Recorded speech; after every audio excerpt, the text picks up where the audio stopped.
Para quem nunca viu insegurança na prática, tá aqui eu inseguro para pregar. Pessoal, quem viu lá no Instagram, eu fazendo algumas postagens lá, sobre o hashtag não vire jacaré. Não é todo mundo que viu, não. Mas o que acontece? O que significa? A Camila, um tempo atrás, ela me mandou um vídeo no Instagram, lá no direct, e eu achei muito engraçado que o rapaz falando assim que ele é líder de jovens e que se fosse perguntar para os jovens, você prefere ministrar a palavra, ministrar o louvor, ou você prefere virar jacaré? A turma toda vira um jacaré gigante e começa a dançar, né? Por quê? Por causa do medo, por causa da insegurança. E eu quero fazer uma pergunta para vocês: quantos aqui já receberam propostas para pregar, para abrir um culto e negaram por causa do medo? E aqui a gente sabe, inclusive na palavra a gente vai estudar hoje, que os grandes homens de Deus tiveram medo, mas Deus os encorajava dia após dia. Então aquela frase é muito verdadeira: tá com medo? Vai com medo mesmo. Beleza? Pega essa chave aí, fala assim: tá com medo? Pode falar, tá com medo? Vai com medo mesmo. Mas aqui, vai com medo mesmo fazer coisa boa, viu? Não é pra fazer coisa errada, não.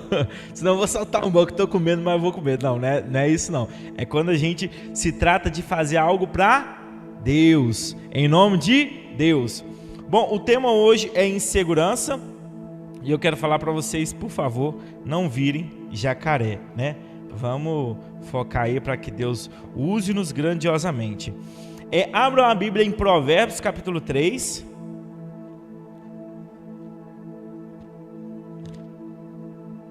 Provérbios capítulo 3.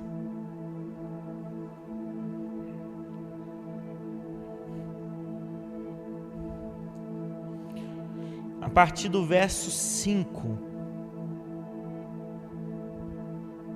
Todos acharam? Amém. Diz assim: confia no Senhor de todo o teu coração e não te estribes. Está falando que não se apoie, né? Não se apoie, ou seja, não te estribes no teu próprio entendimento. Reconhece-o em todos os teus caminhos e ele endireitará as tuas veredas. Ou seja, ele vai endireitar os seus caminhos. Não sejas sábios aos teus próprios olhos. Teme o Senhor e aparta-te do mal. Quando a gente acha que é esperto demais, inteligente demais, sábio demais, é aí que mora a brecha para a maldade entrar no nosso coração. Então aqui Deus está falando claramente: olha, não se apoie no seu próprio entendimento, não se julgue esperto demais, inteligente, com achar que pode manipular situações, manipular pessoas, circunstâncias, porque a verdadeira sabedoria é temer a Deus. Porque mesmo quando você estiver com medo, Ele irá endireitar, ou seja, os nossos caminhos tortuosos, né, de mortais, pecadores e falhos, Deus vai endireitar. Então, vamos começar aqui com a definição. Daqui a pouco a gente vai entender o porquê que a gente leu esse texto de Provérbios. Como tem bastante coisa aqui, eu vou ser o mais breve possível para a gente conseguir falar tudo. Primeira definição: insegurança é o estado emocional caracterizado por sensação de incerteza e instabilidade que desencadeiam pensamentos e sentimentos negativos e pode afetar várias áreas da sua vida. Isso é muito interessante, inclusive gostaria de agradecer quem contribuiu com a temática, viu? Porque a gente sabe que a ideia aqui é fazer com que a juventude construa o culto. Ó, tem um bicho ali que fomos atacados. Os bichos cresceram, né? Tamanho do negócio. Aí o que acontece? Quando a gente fala de insegurança, a insegurança tem mais a ver com a imagem que eu tenho de mim mesmo do que com a imagem que o outro tem de mim. É um diálogo interno que ocorre aqui no nosso mundo imaginário, e isso começa a afetar a percepção das coisas. Vamos dar um exemplo aqui, claro. Vamos supor que você vai num cabeleireiro. Você vai lá, faz o seu cabelo, corta, faz todos os procedimentos lá que você consegue fazer, né? Procedimentos estéticos. Aí quando você sai de lá, por algum motivo, quando você se olha no espelho, você não agrada do que vê. Você não gostou do corte, você achou que cortou muito para a direita e ficou mais alto na esquerda. Não sei, tem alguma coisa ali que não te agradou. Quando você sai do salão, você só é mais uma entre as milhares de pessoas que estão circulando naquela rua, naquele mesmo dia. Só que quando você sai do salão, parece que todo mundo tá assim, ó, tipo, apontando o dedo na sua cara. Aí você fala, ai, todo mundo viu, nossa, eles viram o caminho de rato que o cara fez aqui, não, o cara errou no corte. Por quê? Porque você está interpretando o olhar das pessoas a partir da imagem que você tem de si mesma. Então, aí eu te faço uma pergunta: quem te faz sentir desse jeito? Ah, sou eu mesmo. Aí que não é. Eu dei o nome de impostor. Diga assim, o impostor. Pode falar mais alto, o impostor. Muitos conhecem o impostor como o falso eu, o outro eu. É como se fosse uma identidade que foi criada através dos nossos relacionamentos complicados, através dos nossos relacionamentos traumatizados. Então a gente cria esse outro eu, esse falso eu, que eu chamo de o impostor. Por quê? Porque ele te engana. Ele distorce a imagem que você percebe no seu olhar. Ele distorce o áudio que você ouve no seu ouvido.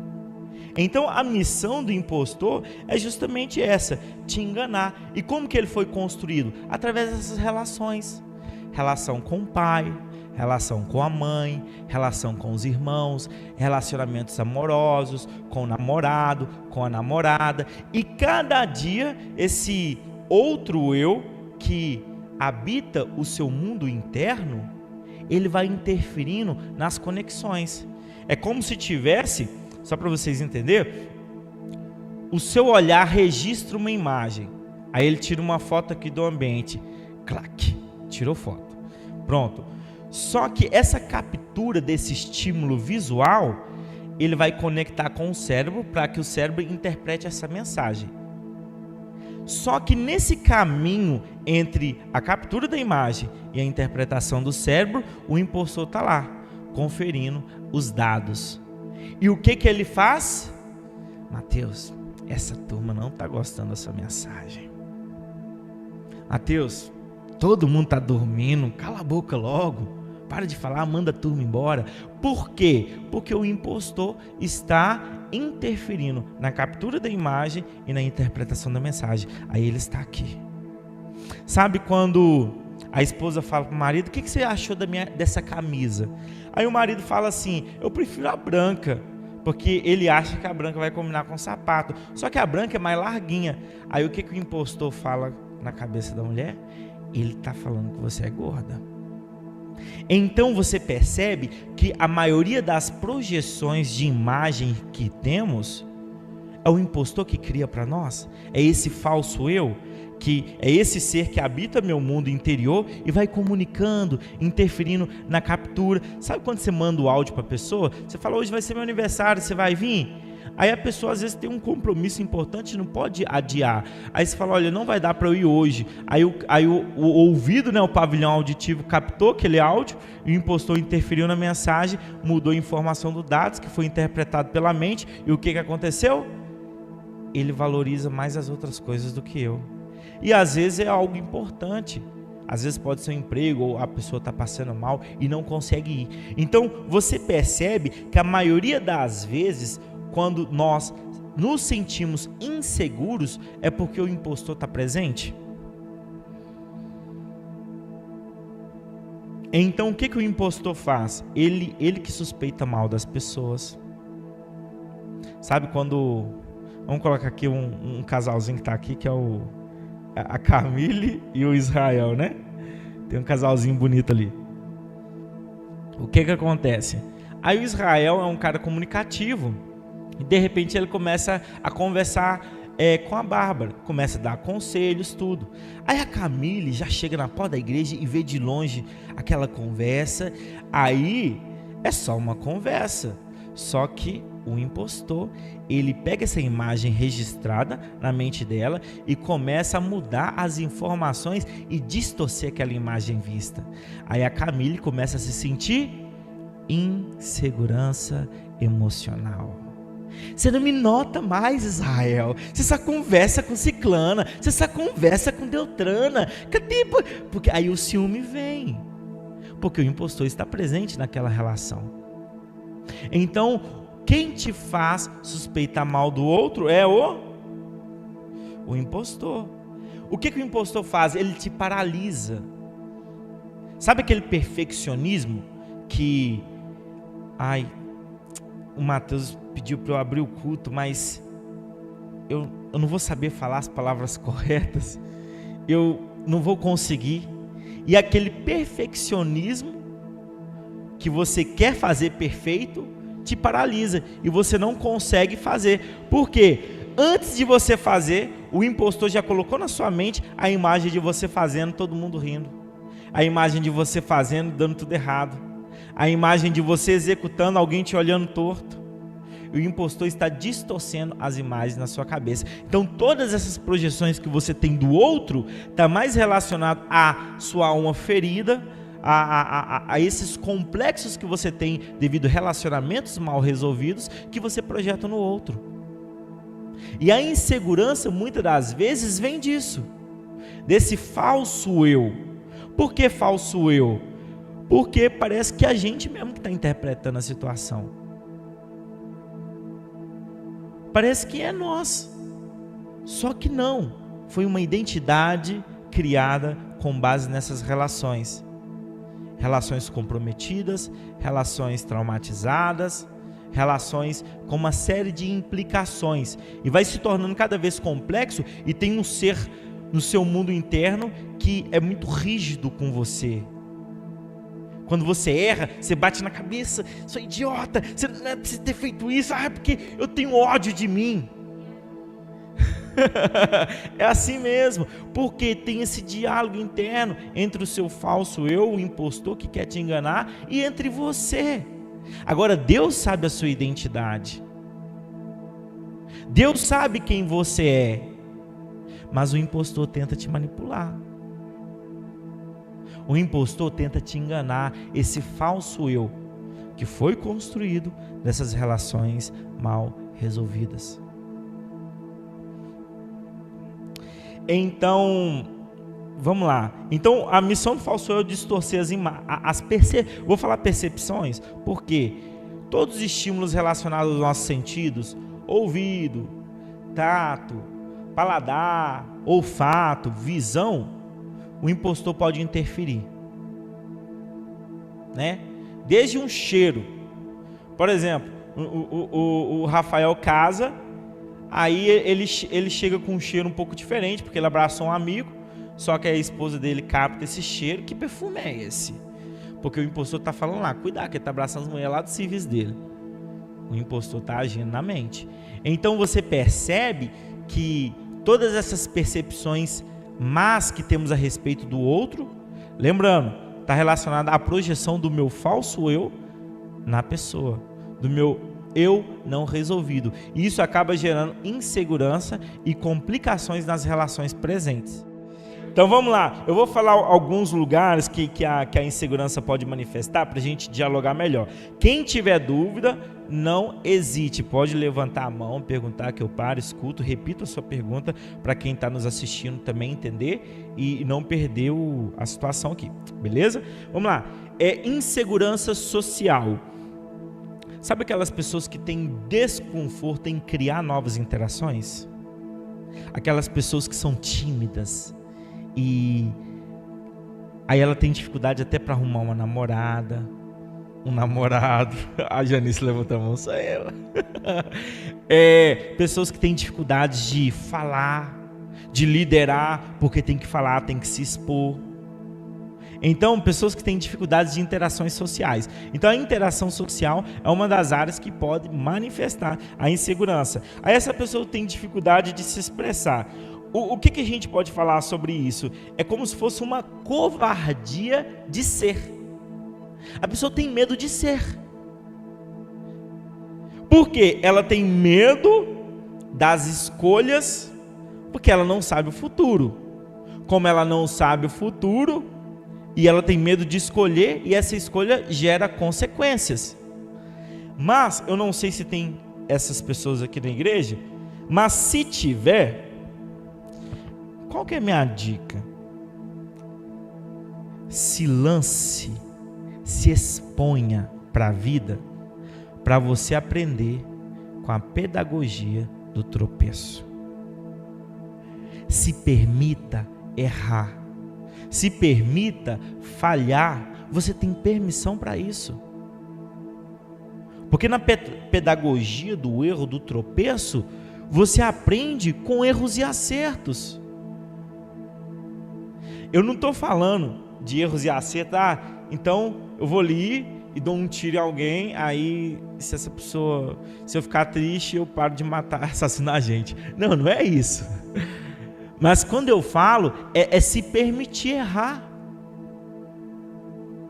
Porque ali você vai identificar, opa, isso não foi legal. Eu lembro que eu trabalhei, isso tem muitos anos, eu trabalhei aqui em Contagem mesmo, sabe? Com uma menina, e ela era toda bonitinha, toda fofinha, confortável, tal, e não sei o quê. Só que aí teve um dia que ela tava na cozinha. Foi muito engraçada a cena. E aí eu fui pra cozinha tomar água. Só que essa menina tinha dado um pum. E caramba, aí quando eu cheguei, ela, não, pelo amor de Deus, fica aí. Aí eu falei, mas por quê? E ela ficou toda vermelha. Ela não se, permitia errar. É como se eu iria excluir ela da minha vida se eu inalasse aquele gás horrendo, né? Mas o que acontece? Se permite errar, sério mesmo. Se joga no chão, vê se machuca. Chega numa sala cheia de gente, gente, eu tomei com diarreia, vou dar um pum aqui, pronto. Grava um vídeo, xinga os outros. Por que eu estou falando isso? Se permita errar. Sabe por que a pessoa Por que eu estou falando isso, gente? É até um pouco perigoso falar isso no altar, porque algumas pessoas carnais podem entender de outra forma e começar a fazer coisas erradas. Mas eu acredito que o Espírito Santo vai traduzir tudo que eu estou falando e vocês vão entender. A maioria das pessoas que tem dificuldade de criar interações sociais, porque elas não se lançam na vida, elas não se expõem, elas têm medo de errar. Então isso está alicerçado ao orgulho que essa pessoa tem. Porque não é que ela tem medo de falar em público. Ela tem medo de errar em público. Ela tem medo de falhar em público. Então quer vencer esse medo? Vai e falha. Vai e erre. Eu tenho medo de falar em público. Vem cá na frente e paga um mico. Simples assim. É igual andar de bicicleta. Você sobe e cai. Sobe e cai. Hoje estourei minha cota de cair, então amanhã eu continuo, porque já estou machucado. E é assim. Então, para a gente conseguir vencer essa dificuldade de interações sociais, por exemplo, homens que têm dificuldade de iniciar um diálogo, por exemplo, com uma menina que goste. Se exponha, se permita falhar. Se você chegar a gaguejar e falar feio e depois essa mulher nunca mais olhar na sua vida, está tudo bem. No mundo tem 8 bilhões de pessoas. Você acha que é só ela que existe? Você está entendendo? E vai testando. Dessa vez eu falei, esse assunto não foi legal. Da próxima vez eu vou tentar começar por outro assunto. É desse jeito. Eu sempre fui muito conversador. Eu sempre tive facilidade de criar interações. Então, se eu chego no ônibus, começo a conversar com o trocador, com o motorista, com quem está segurando lá, eu converso com todo mundo. Essa é uma grande habilidade que eu tenho, de criar interações, só que tem gente que tem medo. Então, vamos lá. Tá com medo? Vai com medo mesmo. Se permita errar e aprenda com a pedagogia do tropeço. Porque quando você tropeça, desse jeito o pessoal não gostou, então da próxima vez eu vou tentar fazer do jeito. Uai, desse jeito o pessoal também não gostou, então e se eu misturar esse com esse? Nossa, agora deu, olha, fez sentido. Então você vai tendo pequenos insights, porque você se permite errar. Então, soldado, você tem permissão para errar, meu amigo? É isso. Vocês têm permissão para errar. Aprendam com a pedagogia do tropeço. Mas lembrando, não levem isso que eu estou falando para questões carnais, porque eu estou falando de interação social. Tem dificuldade de falar com alguém? Permita-se errar. Tem dificuldade de falar em público? Permita-se errar. Vem cá, fale. Se você vê que o pessoal não gostou, tenta de outra forma e vai arriscando. Aí você vai analisando, dessa forma deu, dessa forma não deu, ali ficou melhor. Até você entender a dialética, até você entender a forma correta. Então, vamos lá, aprenda com a pedagogia do tropeço. Vamos lá, agora a gente vai falar sobre insegurança na área profissional, né? Aí são as pessoas que não têm confiança nas próprias habilidades. Isso não é muito difícil de resolver. Porque, por exemplo, vamos supor que me fala a sua profissão e alguém que trabalha, vamos colocar assim. Vai lá, Luiz. Como é que é? Gerência do carregamento. Tá, gerência de carregamento. Tem algo que você pode fazer? Tem alguém lá que é melhor do que você no que você faz? Tem. Beleza. Então tem pessoas que fazem o que você faz melhor. E por que você não está no nível dessas pessoas? Porque você entrou agora. Boa resposta. E o que você pode fazer para chegar no nível dessas pessoas? Treinamento. Então a melhor forma de resolver inseguranças profissionais, inseguranças acadêmicas, é estudar, é se especializar. E gente, pelo amor de Deus, não se compare com o outro. A comparação, ela pode matar um ser humano, porque às vezes você está comparando o primeiro capítulo do seu livro com o capítulo 57 de uma outra pessoa. O cara começou a empreender agora, já quer ser um empresário maior do sucesso. Começou a ser trabalhar na gerência de carregamento e já está querendo mandar na empresa. Não, estude gestão, estude empreendedorismo, melhore lá a questão de logística, das carretas, como você está entendendo? Porque você está estudando para se profissionalizar. E é incrível, cada vez que você estuda um pouco mais, você vai ficando melhor. Aí o que acontece? Cada passo que você dá, o impostor já está arrumando as malinhas dele. A impostor está guardando as trouxinhas. Vou ter que abandonar essa área da vida do Luiz. Aí ele vai arrumando as trouxinhas. Quando o Luiz se sente tão confiante, porque ele já fez cursos, já treinou, já está 1 ano na empresa, desembolando negócio, ele sente tanta confiança que o impostor fala: ô Luiz, falou, viu, eu vou para outra área da sua vida. Por quê? Porque você resolveu uma área da sua vida e o impostor foi embora dela. Hoje, por exemplo, eu tenho muita segurança na minha profissão. Porque eu gosto do que eu faço, eu estudo, eu sempre estou fazendo cursos, lendo livros. Então isso me deixou tão confiante no trabalho que o impostor que estava nessa área resolveu ir embora. E hoje qualquer pessoa que vem dessa área, às vezes que recebe mais do que eu, ou grandes empreendedores, eu não abaixo a cabeça para eles, eu converso de igual, não fico tremendo, suando. Pode chegar a construtores, pode chegar a incorporadores, donos de grandes empresas, eu converso de igual, eu não afino, não abaixo a cabeça para ninguém. Por quê? Porque eu tenho segurança na minha profissão. Porque eu mandei o impostor embora. Então, à medida que você vai dando passo na sua autoconfiança, o impostor está arrumando as malas dele. Aí quando você está sentindo confiança e a insegurança está assumindo a sua vida, o impostor está assumindo junto com ela. Porque é ele que promove essas projeções distorcidas na sua mente. Vocês estão entendendo? E eu acho que só uma pessoa que está entendendo. Vamos lá. Agora, insegurança emocional. Essa aqui é terrível, hein? Insegurança emocional. Pessoas que não confiam nas emoções e nem na habilidade de lidar com elas. Eu vou falar só de 3 pessoas para vocês entenderem. Pessoas extremamente tímidas, pessoas antipáticas e pessoas arrogantes. São pessoas que têm dificuldades de lidar com as suas emoções. Aí o que elas fazem? Elas criam uma persona extremamente tímida, ou criam uma persona extremamente antipática, ou criam uma persona... Qual que é a outra que eu falei que eu esqueci? Antipática, arrogante e... Qual que é a próxima?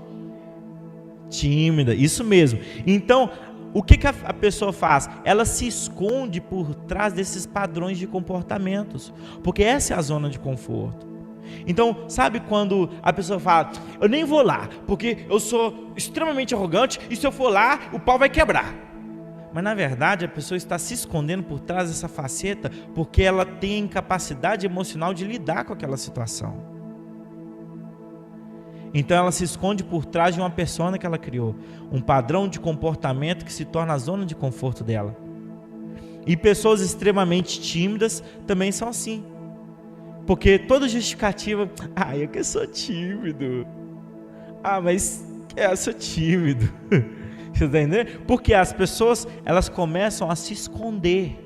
Então são padrões de comportamentos criados para a pessoa ficar ali na zona de conforto, porque elas têm medo e dificuldade de lidar com as emoções. Então elas não querem resolver, elas mandam o outro resolver. Elas não querem assumir. Faz isso para mim. Não, faz aquilo, você é melhor do que eu. Por que ela está terceirizando o serviço dela? Porque ela tem dificuldade de lidar com a emoção. Porque o medo dela é a pessoa ter uma resposta que ela não prevê. Você vai lá, liderar a célula hoje, vai ter 15 meninos, aí você vai abrir a célula e não sei o quê. Aí a pessoa é extremamente tímida, nossa, mas não consigo, não sei o quê. Por quê? Porque o falso eu já está gerando imagens na mente dela, falando assim, você vai começar a falar como você não tem a habilidade de falar, as pessoas não vão aceitar, vai ser extremamente chato, as pessoas vão comentar depois, vão falar mal de você. Aí a pessoa se esconde por trás disso. E aquelas, negócio é só sentar e ouvir, eu não quero fazer. As arrogantes, por quê? Porque elas também têm medo de lidar com aquela situação, então se esconde atrás da arrogância. Um se esconde atrás da timidez, outros da antipatia. Então você percebe que as pessoas começam a fabricar comportamentos justamente porque elas não querem lidar com a situação emocional.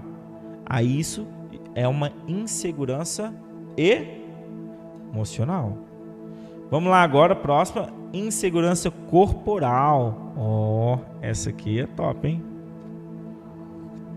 Sabe aquela preocupação excessiva com a aparência física e a falta de confiança na própria imagem?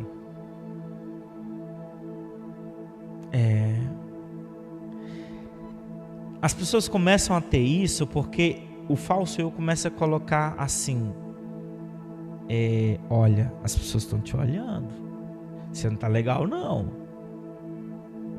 entendeu? Então você começa a sentir medo e insegurança, porque você acha que a sua imagem não está agradando o outro. Aí você começa a comparar com os padrões impostos pela sociedade. Igual, eu tenho essa insegurança corporal. Direto, às vezes, eu tenho uma balancinha lá, gente, lá em casa, que é terrível. Essa balança mostra a verdade mesmo.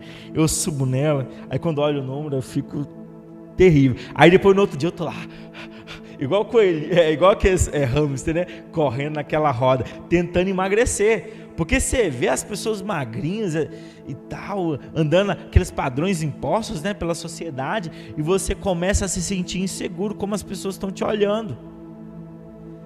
Mas é claro, se você olha para o espelho e não gosta do que vê, e você quer fazer coisas para melhorar, não há pecado algum. Agora, ficar se martirizando, se humilhando, se depreciando, quem está fazendo isso com você? É a identidade que Deus te deu, ou o falso eu? Ou o impostor? Você está feia, você está gorda, ninguém vai gostar de você. Você está ficando careca. A Bárbara fala isso direto comigo. Ela fica me zoando. Você está entendendo? Por quê? Oi? Olha o bullying eclesiástico, né? O pastor me zoou, a turma toda me zoou, porque eu já tenho uma testa grande e aqui o cabelo começa a falhar nessa região.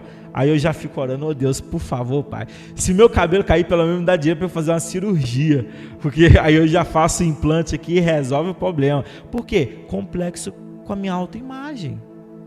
Então é uma insegurança que eu sinto no corpo, porque eu não estou satisfeito com a minha imagem. E muitas das vezes os jovens e os adolescentes começam a entrar nisso e começam a desenvolver transtornos alimentares. Você já viu aquela pessoa que está magra, seca, um palito, mas ela se enxerga gorda? É o que a gente chama de anorexia, correto? Que é um transtorno alimentar. Aí a pessoa se olha, a imagem está distorcida, ela se vê gorda e ela sempre fazendo. Aí toma laxante para entrar em diarreia, faz vômito. Por quê? Porque a pessoa não quer engordar. E tem aquelas pessoas que sempre se olha, a pessoa já está igual um Hulk, tem músculo até aqui nesse negócio aqui do olho, em tudo quanto é lugar, só que não para de malhar. Aí, nossa, isso aqui está 2 centímetros melhor que isso. Aí começa a malhar, porque a pessoa está viciada. O nome disso, se eu não me engano, é ortorexia. Então, são transtornos que as pessoas vão tendo a partir da imagem que ela enxerga ali. Então, você percebe que essa insegurança corporal, ela pode migrar para uma doença. Então, a gente tem que tomar muito cuidado. Agora, é insegurança afetiva. Essa aqui também é perigosa. Vamos lá. É a falta de confiança nas relações e na capacidade de ser amado. Esse tipo de pessoa tem alguns medos. O medo de ser abandonado. O medo de ser abandonada. É porque ele ou ela se sente inadequado, né? Tanto sabe essas pessoas que ficam trocando direto de parceiras, ou fica com aqui? Isso está revelando, primeiro, insegurança afetiva e carência. Aí é onde entra o jogo de manipulações e carência entre homens e mulheres. Então você percebe, porque uma pessoa que ela é segura de si, ela entra num relacionamento, se entrega e se expõe à evolução relacional. Aonde tem discussões, tem brigas, mas a pessoa vai superando, entendendo o outro, tal. Agora aquela pessoa que troca, o que ela está demonstrando? Eu não tenho capacidade relacional de estabelecer um vínculo por muito tempo. Porque se eu estabelecer um vínculo com muito tempo, eu tenho que lidar com as minhas imperfeições, eu tenho que lidar com as imperfeições do outro. E como a pessoa se sente incapaz de lidar com as imperfeições do outro, ela não fica no relacionamento por muito tempo. Então, tem muitas mulheres e muitos homens que vivem trocando, né? Ficando com um aqui, ficando com outro aqui, justamente porque tem medo de assumir um compromisso longo e duradouro e não tem essa capacidade de lidar. Mas porque o impostor está lá. Mas se eu namorar durante muito tempo para casar, se eu ficar num relacionamento assim e descobrir que o outro tem algumas falhas, e se a pessoa começa a engordar, e se eu começar a engordar e não sei o quê, porque o primeiro encontro é sempre tudo bonito, tá todo mundo cheiroso, tá todo mundo... Depois, quando você conhece a pessoa, você começa a ver que não é tudo aquilo que você viu na primeira vez. Então as pessoas, eu falo assim porque eu tenho gente na minha família que é assim, que eles não conseguem ficar muito tempo com a mesma pessoa. Vão pulando. Isso demonstra, primeiro, que são vazios. Segundo, são carentes. E terceiros, que eles entram num jogo de manipulação. Os homens, né, querem ter mulheres disputando por eles, porque ele acha muito legal, né? Aquela idiota vaidade de querer todo mundo aos seus pés. E as mulheres, daqui a pouco, e as mulheres, muitas das vezes, se tornam mendigas emocionais, porque fica mendigando a atenção. Lembrando, homens e mulheres aqui, eu não sei se vocês estão cedo demais para ouvir isso, mas eu acho muito importante alertá-los. Homens e mulheres seguros de si, primeiro que você não precisa sair na procura. E, gente, é fato. Vocês podem pesquisar, podem estudar. Quando uma mulher carente sai para procurar um homem para sua vida, ela sempre acaba na mão de um canalha. Porque ela está procurando pela sua falta, pela sua carência. E os manipuladores sempre vão aparecer aí. Prometem rios, prometem tudo. A lua. E aí que entra o jogo de manipulação e carência. E então essa insegurança afetiva gera esses relacionamentos. E a pessoa que tem essa dificuldade de criar e estabelecer vínculos duradouros é porque está revelando essa incapacidade que tem de lidar com as afetividades. Então, lembrando, eu estou falando aqui de inseguranças em várias áreas da vida. Se você tiver dificuldade de lidar e não estiver conseguindo vencer, a minha orientação é você procurar um terapeuta. E aqui na igreja o que mais a gente tem é terapeuta. A Ariadna, a nossa irmã Janice, pastor Beto, a pastora Beth. Tem muita gente aqui que fez o curso, entendeu? E pode te ajudar. Então, assim, se você vê que a sua insegurança está muito extrapolada, eu sugiro, converse com uma dessas pessoas, que elas podem te orientar. Amém? Luiz? O Luiz está inseguro de fazer a pergunta. Tá, e onde originou o medo? A insegurança, hein? Aonde originou? Como é que é? No Éden. Tudo começou no Éden. O medo original, o pecado original, toda sorte veio do Éden para cá. E depois dali, a mentira começou a fazer parte do nosso repertório. Vocês lembram de Abraão? Com medo de morrer, por 2 vezes ele negou que Sara era a esposa dele. Você está entendendo? Porque ele tinha medo do pessoal matar, ficar com ela porque tinha a lei, né, que eles não poderiam tomar a mulher do outro. Então mata o cara para depois tomar, né? É tipo assim, simplesmente. Então ele, com medo de morrer para salvar a própria pele, ele mentiu. Não, ela é minha irmã. Ela não é minha esposa. Porque a insegurança, o medo. Então, a gente percebe que outra coisa, por exemplo, Abraão e Sara, né? Pegando essa história. Sara, o que acontece com ela no Antigo Testamento? Sara, ela recebe Abraão a proposta que ele seria pai de muitas nações, só que como está demorando, o relógio biológico de Sara já começa a enfraquecer, aí eles veem a impossibilidade de terem filhos pela idade e tudo, aí o que eles resolvem? A insegurança, o medo, não, tem a minha serva aqui, Agar, tem um filho com ela, aí gerou Ismael, e até hoje a gente tem, infelizmente, consequências dessa insegurança de Sara, porque a guerra entre Israel, os palestinos, tudo isso é dessa história, porque eles se julgam o filho da promessa, não é Ismael, não, é Isaac. Então fica essa guerra até hoje, que a gente vê muitas das vezes na mídia, vem disso, de uma insegurança de uma mulher que não conseguiu aguardar a provisão de Deus, e Deus tinha prometido. Então você percebe que tem muitas inseguranças que elas vão trazendo consequências drásticas para a nossa vida. Porque deixamos de confiar na provisão de Deus. Muitas das vezes deixamos de confiar naquilo que Deus nos fala. Pode falar, Júlia. Sim.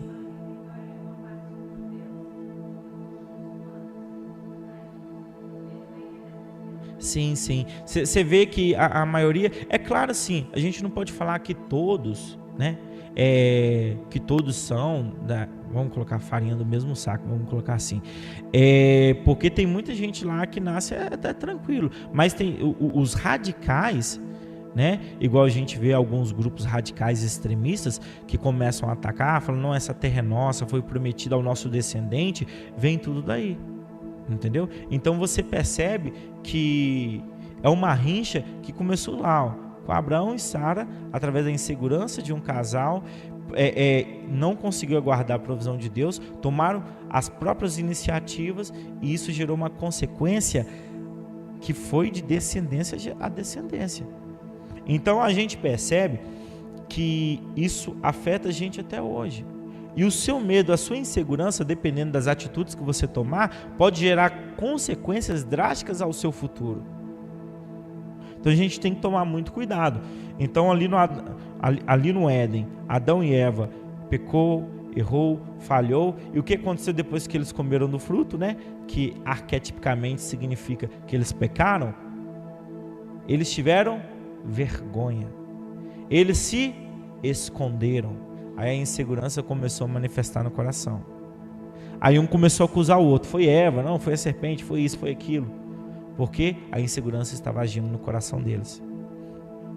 Então vamos ver alguns exemplos bíblicos de pessoas que tiveram essa insegurança. E lembrando, gente, que a insegurança, ela faz parte de todo cristão sincero.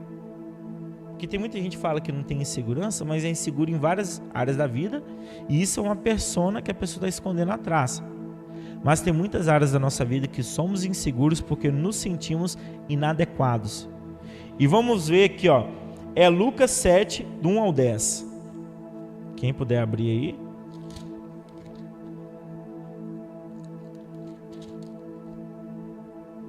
Lucas capítulo 7, do 1 ao 10. Eu vou ler.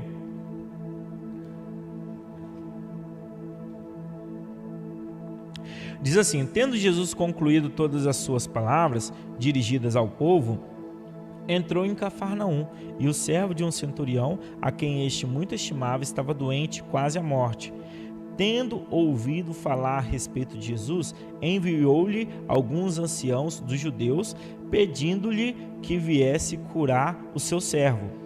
Estes, chegando-se a Jesus, com instância, lhe suplicaram, dizendo: ele é digno de que lhe faças isto, porque é amigo do nosso povo e ele mesmo nos edificou a sinagoga. Então está contando, né, sobre a pessoa. Olha, ela merece, tal, ela precisa disso.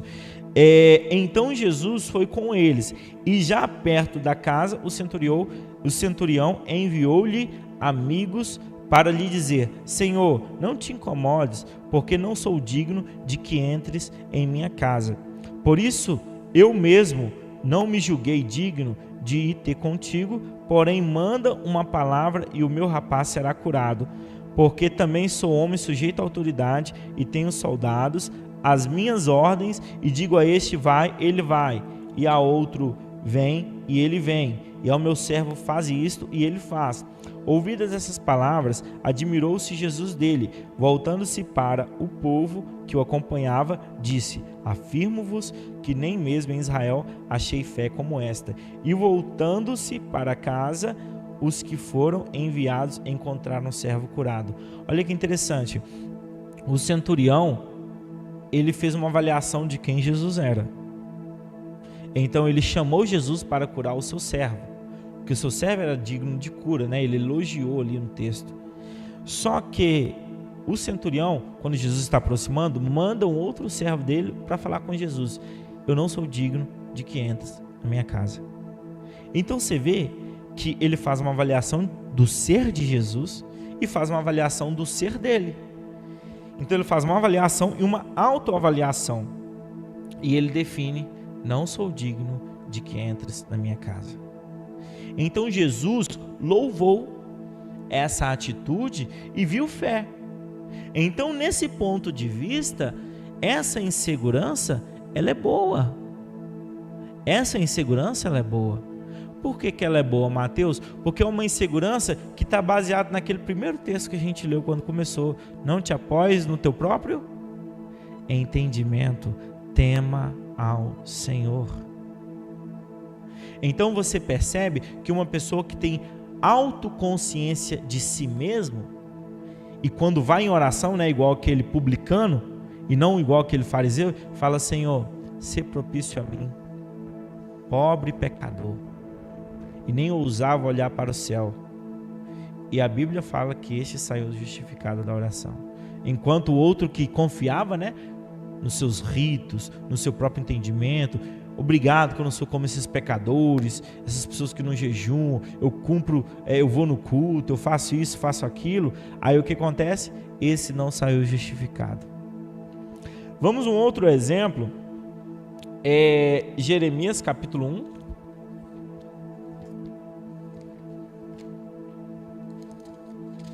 Eu vou terminar só esses exemplos e eu finalizo aqui, viu? Jeremias capítulo 1, do versículo 4 ao 10. Diz assim: a mim me veio, pois, a palavra do Senhor, dizendo: antes que eu te formaste no ventre materno, eu te conheci, e antes que saísses da madre, te consagrei e te constituí profeta às nações. Então lhe disse eu, olha o que Jeremias fala: ah, Senhor Deus, eis que não sei falar, porque não passo de uma criança. Mas o Senhor me disse: não digas, não passo de uma criança, porque todos a quem eu te enviar irás, e tudo quanto eu te mandar falarás. Não temas diante deles, porque eu sou contigo para te livrar, diz o Senhor. Depois estendeu o Senhor a mão, tocou na boca, e o Senhor me disse: eis que ponho na tua boca as minhas palavras. Olha, que hoje te constituo sobre as nações, sobre os reinos, para arrancares, derribares, para destruíres, arruinares, e também para edificares e plantares. Então a gente percebe que Jeremias foi chamado por Deus, a insegurança manifestou aquele medo, e ele falou: Senhor, eu não sei falar. E Deus o encoraja falando: eu colocarei as palavras na sua boca. Então, meu querido, a melhor forma de lidar com a insegurança quando você é chamado por Deus, lembrando que aqui já é outro contexto, viu? Aqueles primeiros exemplos que eu mencionei é na sua rotina diária. Mas quando você é chamado por Deus para fazer algo, é natural que o medo venha, é natural que a insegurança venha. Mas o que eu comecei falando no início? Tá com medo? Vai com medo mesmo. Porque quem está chamando é Deus, não é o homem. E Ele vai te sustentar, é isso mesmo. Vamos lá. Agora a Camille citou o exemplo de Gideão. Juízes 6, 14 e 17. Diz assim, ó: então se virou o Senhor para ele e disse: vai nessa tua força e livra Israel da mão dos midianitas. Porventura não te enviei eu? E ele lhe disse: ai, Senhor meu, como que livrarei Israel? Eis que a minha família é a mais pobre em Manassés, e eu o menor da casa do meu pai. Tornou-lhe o Senhor: já que eu estou contigo, ferirás os midianitas como se fossem um só homem. E ele respondeu: se agora achei mercê diante dos teus olhos, dá-me um sinal que és tu, Senhor, que me falas. Então a gente percebe, inclusive a Camille citou aqui muito bem o exemplo de Gideão, que Gideão, quando ele foi chamado por Deus, ele sentiu essa inadequação, porque: Senhor, eu sou o menor da minha casa, a minha família é a mais pobre, como que o Senhor vai me usar? E inclusive ele pede o quê? Ele pede um sinal. Vamos prestar atenção aqui? Ele pede um sinal. E ali você percebe que Deus novamente está capacitando alguém que se acha inadequado, alguém que se acha insuficiente, porque quando Deus chama, Ele te capacita, Ele provê. E o último exemplo é o exemplo de Moisés, que é o mais interessante, né? Pelo menos assim eu acho pela história, está em Êxodo 3, 11.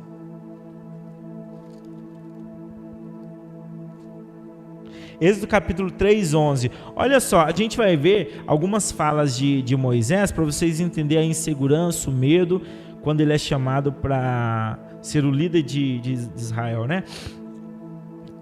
Êxodo 3, 11. Diz assim: então disse Moisés a Deus: quem sou eu para ir a Faraó e tirar do Egito os filhos de Israel? Porque Deus chama ele para tirar os filhos de Israel que estavam escravos. Aí ele pergunta: mas Deus, quem sou eu?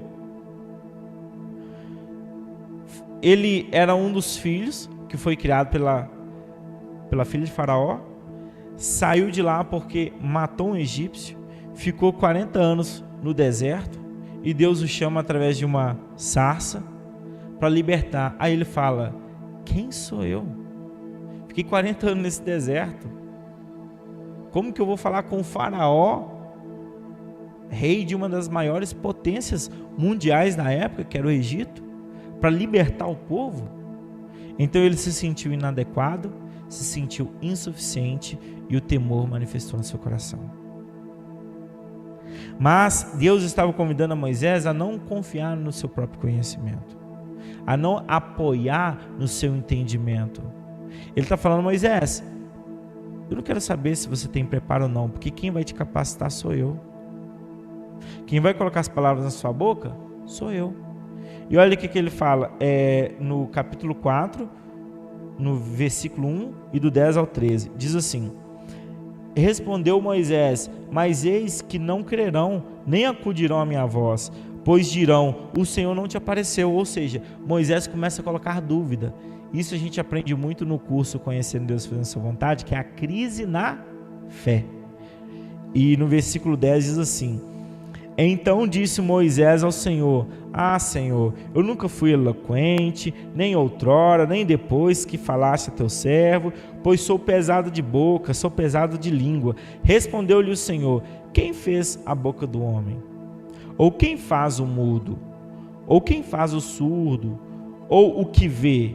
Ou o cego? Não sou eu, o Senhor? Vai agora, e eu serei com a tua boca e te ensinarei o que hás de falar. Aí depois ele responde: ele porém respondeu: ah, Senhor, envia aquele que hás de enviar menos a mim.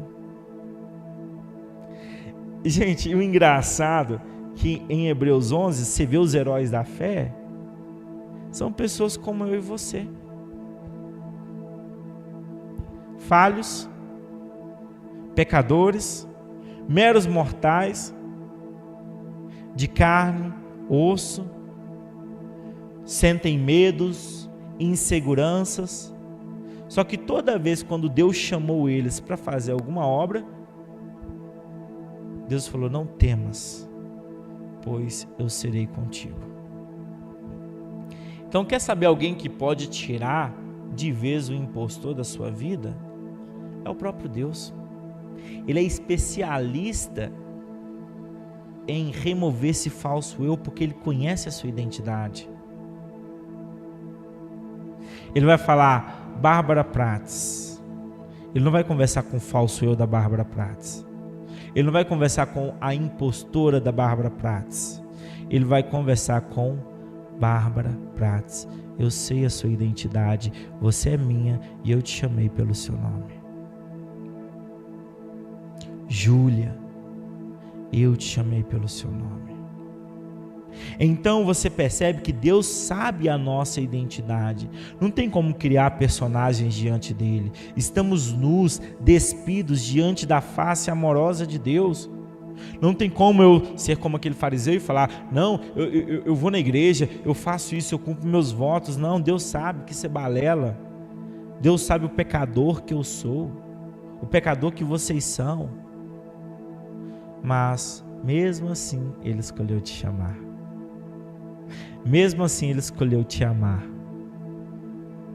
E toda vez quando você apresenta desculpas, como Moisés, Jeremias, Gideão e outros na Bíblia, ai, mas eu não sei falar, eu não consigo, e aquele medo, aquela insegurança, Ele vai continuar sempre falando, a obra é minha, quem faz sou eu só preciso da sua disponibilidade. Então o que Deus está procurando é corações disponíveis.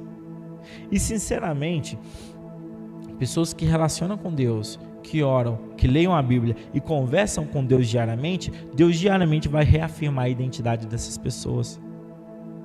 E tem muitas pessoas vivendo inseguranças porque não relacionam com Deus, porque não confiam na palavra de Deus. Aí eu te pergunto, claro, não precisa responder, quantas vezes você leu a Bíblia hoje? Quantas vezes você orou hoje? Quantas vezes você jejuou hoje? Se você não ouve a voz daquele que sabe quem é a sua identidade, você vai ouvir a voz do impostor e ouvir a voz do mundo que coloca dúvida em quem você é. Você é mesmo filho de Deus? Mas eu vi você fazendo isso. Você é mesmo a filha de Deus? E aquilo que você fez semana passada? Aí a gente começa a ouvir essas vozes que reafirmam o que o impostor fala de nós, porque nós não estamos ouvindo a voz de quem conhece a nossa identidade. Então, meu querido, quer vencer e extirpar de vez todas as suas inseguranças? Confie elas na mão do Senhor. Entre no trono da graça, ajoelhe e fala: Deus, me ajuda a vencer essa dificuldade. Eu preciso, em nome de Jesus, no ano 2024, arrumar uma namorada. Fala para Deus. Deus, me ajude a vencer essa dificuldade que eu tenho de melhorar no meu trabalho. Eu preciso fazer cursos, me dá condição de eu fazer cursos e melhorar, ser um profissional exemplar para que eu seja promovido. Deus, eu quero ministrar a palavra, eu quero estar ali igual o Mateus pregando, mas eu tenho dificuldade, eu sou pesado em língua, eu não sei falar. Coloque as palavras na minha boca, me capacite, e a capacitação divina virá. Ele cuida de nós, Ele nos guarda, Ele nos orienta. Então, cada vez nos tornamos mais inseguros, porque o impostor na nossa mente está agindo, projetando imagens falsas ao nosso respeito.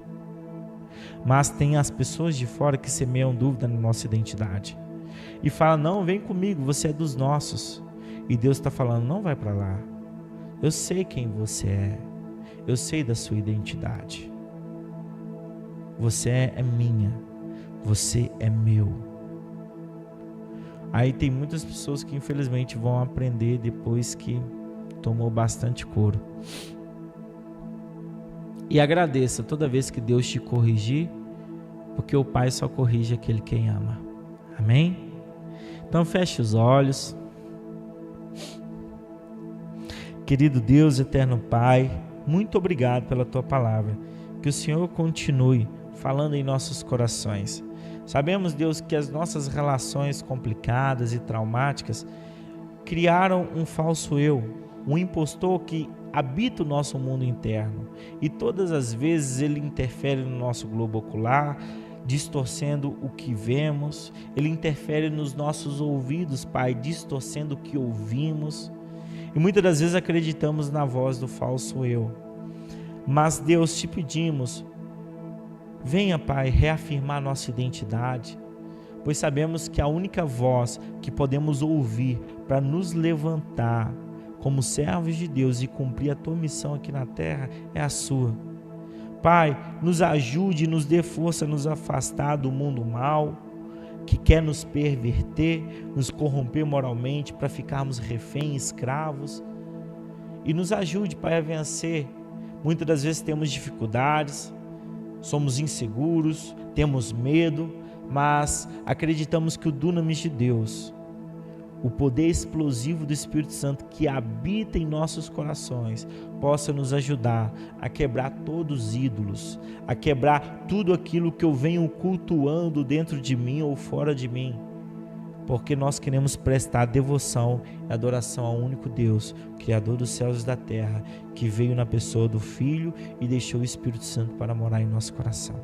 E por isso, Pai, eu entrego a minha vida, a vida de todos os jovens e adolescentes. Continue nos guardando, nos protegendo e nos ajude, Pai, diariamente a vencer a insegurança, e também nos ajude a administrar o nosso tempo, para dedicarmos mais tempos a ouvir a voz daquele que conhece a nossa identidade.